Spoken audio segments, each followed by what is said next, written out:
what basically motivated me to do this project is very simple. The scientists are producing research faster than the human can read it, and everybody, in the recent year, if you see, the paper publishing has gone almost crazy, and like the numbers are like really high. uh, so the goals were to test whether large language models can speed literature review in astronomy, and to evaluate how well they can summarize and extract entities like telescope name or the mission names, or like which mission they are particularly talking about. To if you For example, if you want to dig deep into particular mission, so can you get that information um, through relevant papers, and to explore whether semantic search, like meaning search by concept instead of keyword, can make scientific discovery easier. So to evaluate both the things, and finally to consider how such an NLP system could help researchers as well as engineers and mission planners uh, to help find relevant knowledge faster.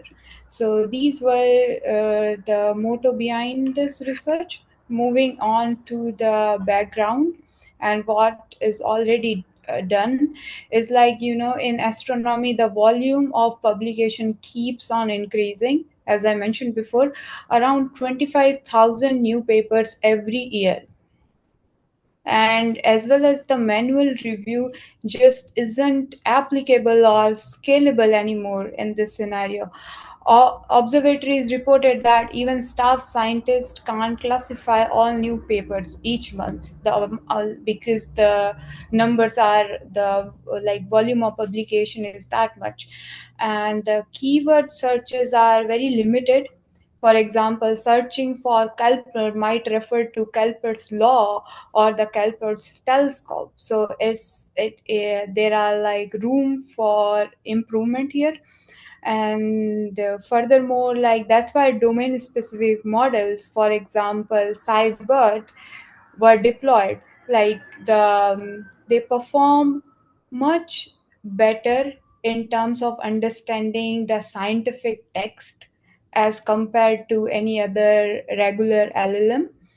And more recently, projects like Pathfinder have shown that large language models can perform semantic search, helping or letting researchers ask questions in natural language instead of guessing the keywords, which is like a really big step um, toward this. Uh, Moving on to the methodology. So my proposed system, AstroNLP, brings all these elements together. So I used an open scientific data from multiple domains, such as NASA, ADS, and arXiv as the main corpus, and then I'm processing the pipeline, which works like this. It's that This is the pipeline. So basically, a user submits a query, like, for example, what are the latest findings about exoplanet atmosphere? And then using the Cybar model, the system encodes papers into the embeddings that capture their meaning, not just the words. I know for some of you it might sound very technical, but if I had the more time, I would explain all those terms in a layman. But in just wait, in the end, I do added supplementary material where you can go through that document and learn everything step by step if it is too technical. So moving on, then after the embedding is captured, then we are basically retrieves the most relevant paper from the corpus. Finally, models like, and then passing on to the models like T5 or GPT-4, we summarize the retrieved paper and generate a synthesized response with citation for the credibility. So this diagram basically shows like how the pipeline flows from query to indexing and then retrieval and the finally the generation and the output. So I also prototyped, as I mentioned, the initial version of this process in the Google Colab, which demonstrate step-by-step retrieval and summarization using the open source models.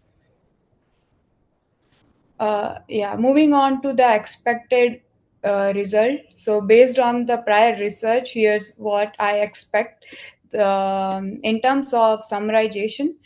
So, there are studies shows that evaluators often prefer summaries written by advanced LLMs compared to the original paper abstract. And then moving on to the entity recognition, like domain tuned NLP systems can detect telescope mention and mission with around 93% of accuracy, which is like far greater.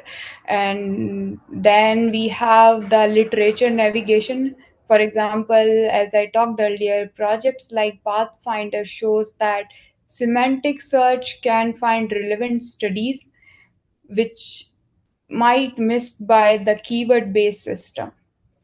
And finally, the domain adaptation, like specialized models like astrolama, for example, performs much better when trained on astronomy text, and it achieved a 30% lower perplexity, which means they better understand the scientific content as compared to the regular LLM. Moving on to the conclusion, to conclude, the AstroNLP has basically the potential to become a smart research assistant for dedicated for the astronomers, one that saves time and increase accuracy by summarizing, connecting, and even answering questions about scientific papers. And in the future, I plan to integrate it with NASA and ADS for the real time use by researchers to help improve reliability using keyword graphs to verify facts and reduce hallucination, and expand it beyond text uh, to include more and more analysis of figures, tables, and different data sets. And ultimately, my goal is to make scientific knowledge more accessible and ensure that no important discovery goes unnoticed because of the large number of the large volume of the papers getting published. Uh, and these are the main studies that support my research, including the Pathfinders, Cybart, and Astrolama, and other foundational work. They show that the domain specific large language model can significantly enhance scientific understanding and discovery. And this is the supplementary material which I have like developed a small prototype in the Google Colab notebook to demonstrate a basic workflow from text retrieval to summarization. And it's not fully implemented yet, but it shows the direction I'm heading. If anyone is interested, you can uh, let. Can you see my screen where I have opened this link? No, we still see the link only. You Still can the put link. it in the chat if you are interested in sharing that with everyone, but it will be available for everybody here, like the 46. So. Okay, let me share it in the chat. Well, while you're sharing, we have the 5-minute mark. Yes. Yeah, okay. Are there If I any put it questions? in this chat, will it go to the main room? It will just go, yeah, it will be in the chat for everyone. Okay, I just. Oh, here you go. Okay, it's in the chat for anybody who's interested in clicking on it. Are there any questions for Preeti? I can just share. Wait. Rahul, do you want to? Sure. Hi. So thank you for this presentation, Preeti. My question to you is, based on what metrics did you ascertain the perplexity and other parameters while testing the LLMs? That Based by a on. comparison, it's 30% better. You had quoted in one of the slides that the perplexity is 30% better, and Mhm. it also leads to better outcomes. So, what was it based on? What metrics did you use to check and verify that result? Oh, that result is like basically a citation from that paper. If you are more interested, like that is not like my work. That is more of Okay, like a citation with the paper. I said prior research. okay, okay. Great. I would love to to dive a little more deeper in this.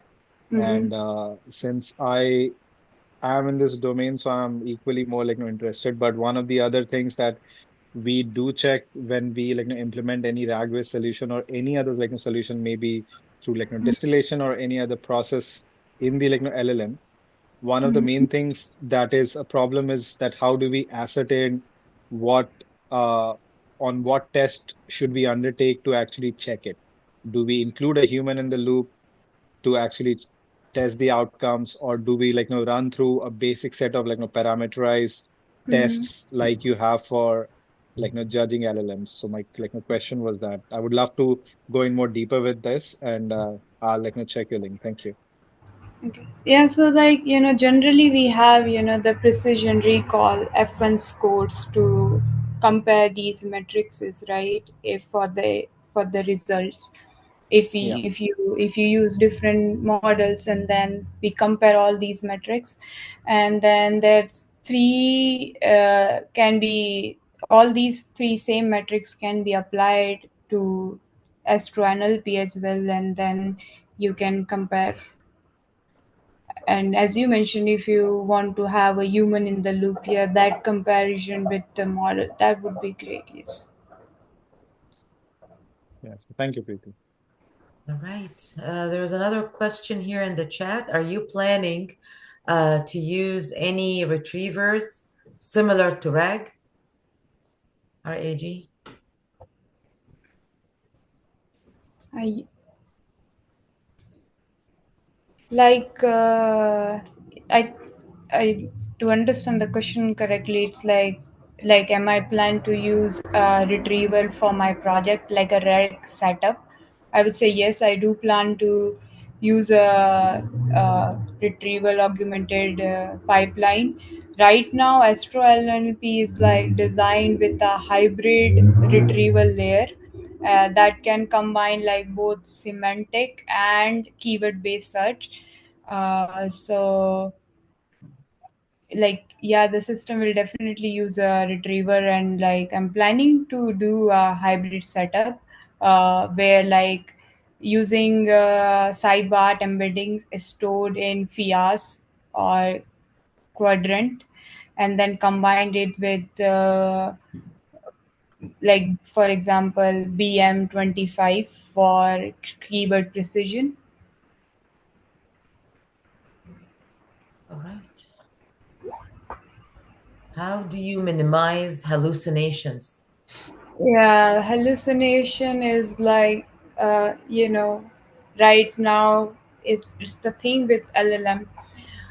We in every other application, if you see hallucination is there, but then we detect it, but then minimizing is the real task. So I'm planning to do it like with like by having the source citation and verification.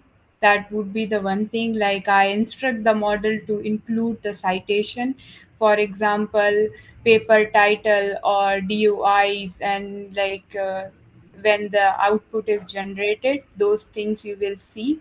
And to create like a transparent trace between the model, and where the information basically come from. It's like similar to show your work, like principle for LLM. So yeah, that's something I'm doing. Uh, Are you also linking sources? as a layer of verification for hallucinations? Like, can you uh, so like one of the implementation that I was doing is that Hmm. we would cite the source and we would also include the link for the source if it's available in our database. If it's a Okay. RAG-based implementation, we are Hmm. using that source as our ground truth, so Hmm. that even if the user does not go and verify it, Hmm. it would not cite or should not cite anything out of that particular source that it is getting. Kind of a guardrail, and of course, prompting strategies also, that it should not and would not give anything out of the sources, which is the ground truth that it has. Okay. What are you building basically? May I For know, like, us, a little bit, yeah, yeah, background? so for us, it was also document retrieval chatbot. So basically, giving it context of document, both technical document and other related documentation, and whatever questions we ask it, it will go into the vector database, uh check if that query or that question that I've asked exists based on the M beddings that we have for the LLM, and then it will give me the answer. If it does not have it, it will clearly show that I do not know the answer to this question. I do not have the data for this. So Kind basically, of a you're guardrail. checking a source of truth for Yeah. documentation in general. Yes. Yeah. Okay, that's good. I mean, with that also you can do the.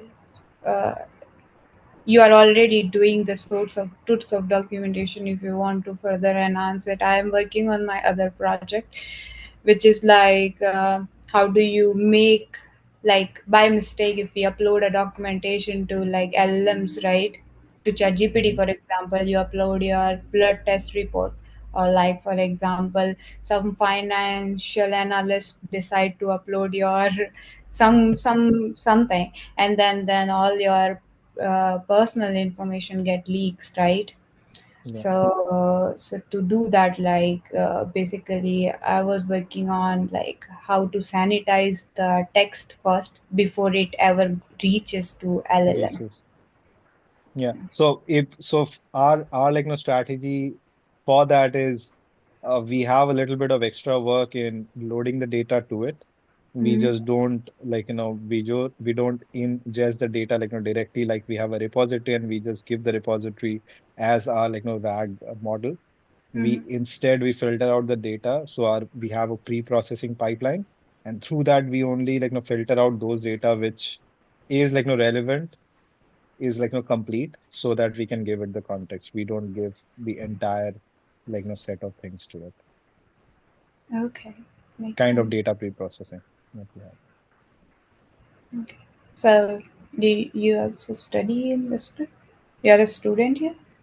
Yeah, I am a student, but I also have I have been working on AI and machine learning from past few years.